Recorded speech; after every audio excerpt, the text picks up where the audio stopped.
तो आज मैं आप सभी को कक्षा 10 की प्रश्नावली 6.2 की सवाल बता रहा हूँ। आप सभी लोग ध्यान से देखिए। जैसा कि चित्र में बना है, आप देखिए पहली सवाल का ये चित्र बना है। पहली में 2 नंबर दिया गया। पहले का पहला का चित्र ये है, दूसरा ये दिया गया। जो पहली सवाल दिया गया है, इसमें सवाल में दिया गया है कि ये जो BC रेखा है DE के समांतर है, अर्थात कि BC समांतर है DE के। जो BC रेखा है ये DE के समांतर है। अब इसमें हमको क्या ज्ञात करना है? CE का मान नहीं पता है, तो ऐसे लिख लेंगे CE बराबर क्वेश्चन मार्क। CE का मान ज्ञात करना है पहली सवाल में। देखिए इस प्रकार से कर लेंगे। तो इसके लिए सूत्र होता है, देखिए हम इस प्रकार से करते हैं। जैसे ये देखिए त्रिभुज में बना है, AD ऊपर दिया गया है, उसके बाद BD नीचे दिया गया है। तो पहले लिखेंगे AD बटे BD, AD बटे BD, इसी प्रकार से लिखना भैया, AD बटे BD। उसके बाद लिखेंगे बराबर, इधर लिखेंगे AE बटे CE, AE बटे CE, इस प्रकार से लिखना है। उसके बाद इसका मान जो दिया गया है हम उसको लिखते हैं। देखिए AD का मान दिया गया 1.5, तो यहाँ पर लिख लेंगे 1.5। BD का मान दिया गया 3 सेंटीमीटर, ठीक। AE का मान दिया गया है 1, CE का मान नहीं पता है तो CE को लिखे रहेंगे। इस प्रकार से हम इसका पक्षांतर कर देते हैं। 3 का गुना 1 में कर देंगे और CE को 1.5 से, तो हो जाएगा भैया ये CE बराबर, ये 3 का गुना 1 में होगा 3 बटे 1.5, इस प्रकार से हो जाएगा CE बराबर 3 बटे 1.5। तो सबसे पहला काम दशमलव हटा लीजिए। जैसा कि आपको बताते हैं, एक अंक के बाद दशमलव, तो 10 से ऊपर नीचे गुणा कर लीजिए, तो ये हो जाएगा 30 बटे 15, 15 दूनी 30, ये आ गया 2, अर्थात कि CE का मान आ गया 2 सेंटीमीटर। ये भैया पहले का आंसर आ गया। CE का मान आ गया 2 सेंटीमीटर। इसी प्रकार से जैसे हमने इसको लगाया है, उसी प्रकार से आप इसको नोट कर लीजिएगा, देख लीजिए। इसी प्रकार से जो चित्र नंबर 2 दिया गया है उसका मान निकालना है। देखिए भैया सेम उसी प्रकार से रखेंगे। इसमें भी दिया गया है कि BC समांतर है DE के, BC समांतर है DE के। जब समांतर दिया गया है उसके बाद लिखेंगे इसमें जिसका मान क्या ज्ञात करना है, AD का मान ज्ञात करना है, तो AD बराबर क्वेश्चन मार्क लिख देंगे। फिर उसी प्रकार से सूत्र में AD बटे BD, सेम सूत्र वही लिखेंगे, AD बटे BD बराबर AE बटे CE। अब की बार हमको AD का मान पता करना है, तो देखिए AD का मान नहीं पता है तो AD को AD लिख लेते हैं बटे BD का मान दिया गया 7.2 सेंटीमीटर, AE का मान दिया गया है 1.8, उसके बाद CE का मान दिया गया है 5.4। देखिए भैया इन दोनों में एक अंक के बाद दशमलव दिया गया है, तो जैसा कि हमने आपको बताया कि अगर दोनों में दशमलव समान है तो दशमलव कट जाता है। ये दशमलव से दशमलव काट देंगे तो ये हो जाएगा 18 एकम 18, 18 तिहाई 54, 1/3 आ जाएगा, ठीक। और ये जो 7.2 दिया गया इसका पक्षांतर कर देंगे तो ऊपर चला जाएगा, ये हो जाएगा AD बराबर 7.2/3। अब भैया 3 से इसको भाग देना है, 3 से भाग दे देंगे, 3 दूनी 6, दशमलव लगाएंगे, 3 चौक 12, तो AD बराबर आ गया 2.4 सेंटीमीटर। ये इसका आंसर हो गया।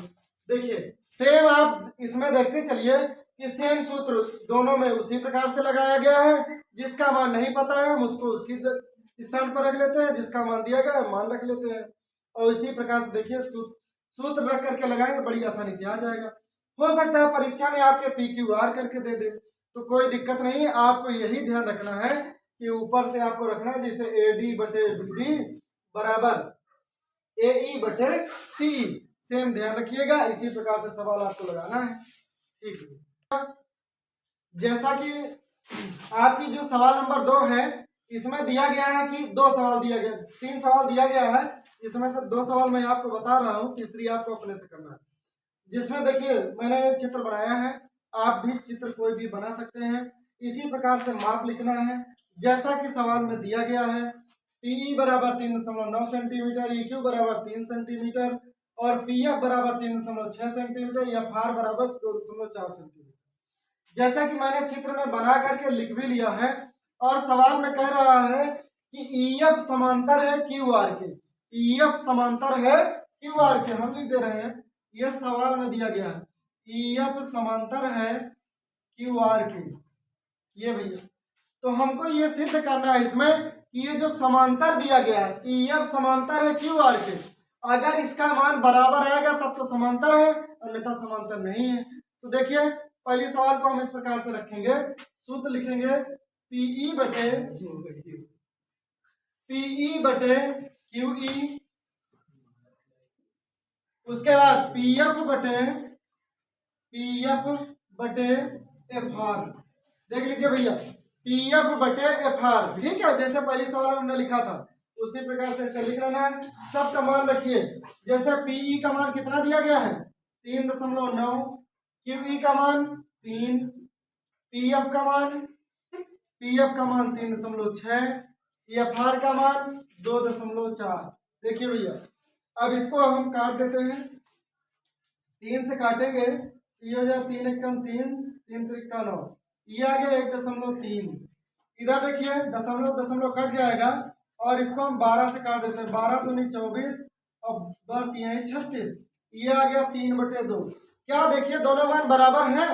नहीं है, इसका मतलब ये समांतर नहीं है, ये जो रेखा दिया गया है ये समांतर नहीं है, इसका मतलब है ये समांतर तभी होगी जब इसका मान बराबर आएगा। तो हम लोग इस प्रकार से लिखेंगे इज नॉट इक्वल टू 1.3 अर्थात 1.3 बराबर नहीं है 3/2 के, ठीक है। इसमें लिख देंगे अतः ई एफ समांतर क्यू आर नहीं है, ये गलत दिया गया है, ये समांतर नहीं। चलिए अब इसी प्रकार से हम लोग दूसरी सवाल देखते हैं। जैसा कि चित्र में देखिए बना है, इसमें मान लिख लेते हैं पीई बराबर 4 सेंटीमीटर, उसके बाद क्यूई का मान दिया गया है 4.5 सेंटीमीटर, पीएफ बराबर दिया गया है 8 सेंटीमीटर और एफ आर बराबर दिया गया है 9 सेंटीमीटर। चलिए भैया सेम सूत्र में अब कह रहा है कि ईएफ समांतर है क्यू आर के, देखिए समांतर है कि नहीं, ईएफ समांतर है क्यू आर के। अब ये तो हल करने के बाद ही पता चलेगा है कि नहीं। चलिए सूत्र लिखते हैं पीई क्यूई बराबर है पीएफ बटे एफ आर या आर एफ, कुछ भी आप लिख सकते हो, चाहे एफ आर लिखिए चाहे आर एफ लिखिए। तो पीई का मान दिया गया भैया 4 सेंटीमीटर, क्यूई का मान दिया गया है 4.5 सेंटीमीटर, एफ आर का मान दिया गया है 8 सेंटीमीटर और पीएफ का मान दिया गया है 8 सेंटीमीटर और एफ आर का मान दिया गया है 9 सेंटीमीटर। इस प्रकार से अब देखिए इसमें ये कटने वाला नहीं है, इसमें देखिए ये भी नहीं कट रहा है, इसका चलिए दशमलव हटा देते हैं। इसका दशमलव हटाने के लिए 10 से ऊपर नीचे गुणा करेंगे इस प्रकार से, तो ये हो जाएगा 40 बटे ये हो जाएगा 45 बराबर 8/9। अब देखिए इसको हम 5 से काट देते हैं, देखिए तो 5 8 40, 5 9 45, तो 8/9 बराबर 8/9 आ गया। ये बराबर है, बराबर दिया गया, इसका मतलब है कि ये जो ईएफ रेखा है क्यू आर के समांतर है। नीचे लिखेंगे इस प्रकार से अतः ईएफ समांतर है एफ आर के, लिख दीजिएगा समांतर है। बस भैया इसी प्रकार से जैसे मैंने आपको बताया, ये दूसरी सवाल की पहली सवाल और दूसरी सवाल आपको इसी प्रकार से तीसरी नंबर सवाल लगाना है और आपको ये ज्ञात करना है कि ये ईएफ समांतर क्यू आर है कि नहीं। अब आप सब घर पे करिएगा, नहीं आएगी तो मैं आपको फिर से बता दूंगा, आप सभी लोग घर पे करिएगा। मुझे विश्वास है कि आप सबको निश्चित ही समझ में आ गया होगा। ठीक, धन्यवाद।